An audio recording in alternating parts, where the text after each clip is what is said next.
ચોક્કસ. અહીં પ્રશ્નો અને જવાબોની વિગતવાર સમજૂતી આપવામાં આવી છે.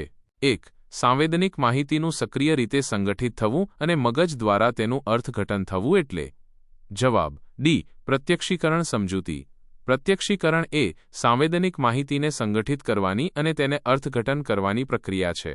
2. પ્રત્યક્ષીકરણની ઘટના સંપૂર્ણ રીતે ક્યારે ઉદ્ભવે છે? જવાબ ડી. સંવેદનનું અર્થઘટન થાય છે. સમજૂતી. જ્યારે મગજ સંવેદનનું અર્થઘટન કરે છે ત્યારે પ્રત્યક્ષીકરણની ઘટના પૂર્ણ થાય છે.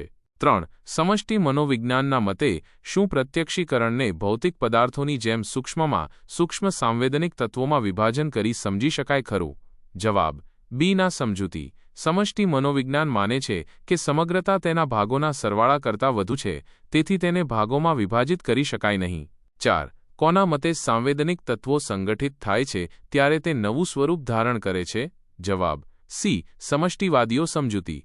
સમષ્ટિવાદીઓ માને છે કે જ્યારે સાંવેદનિક તત્વો સંગઠિત થાય છે ત્યારે તે એક નવી સમષ્ટિ બનાવે છે જે તેના ભાગોથી અલગ છે. 5. સમગ્ર એ તેના વિભાગોના સરવાળા કરતાં કંઈક વિશેષ છે એવું કયા મનોવૈજ્ઞાનિકો માને છે? જવાબ ડી. સમષ્ટિવાદીઓ સમજૂતી. આ સમષ્ટિ મનોવિજ્ઞાનનો મુખ્ય સિદ્ધાંત છે. 6. ભૌતિક જગતનું આપણે કેવી રીતે પ્રત્યક્ષીકરણ કરીએ છીએ તેનું વિશ્લેષણ કરવા માટે નીચેનામાંથી કયો સિદ્ધાંત ઉપયોગી સાબિત થશે? જવાબ ડી. એ અને બી સમજૂતી. આકૃતિ અને ભૂમિકાનો સિદ્ધાંત અને સામૂહિકરણનો સિદ્ધાંત બંને પ્રત્યક્ષીકરણને સમજવામાં મદદરૂપ થાય છે. 7. વ્યુત્ક્રામ્ય આકૃતિમાં પ્રયોગપાત્ર આકૃતિ અને ભૂમિકા વચ્ચે સ્પષ્ટ ભેદ પાડી શકતો નથી, કારણ કે જવાબ બી. તેમાં આકૃતિ અને ભૂમિકામાં અદલાબદલી થાય છે.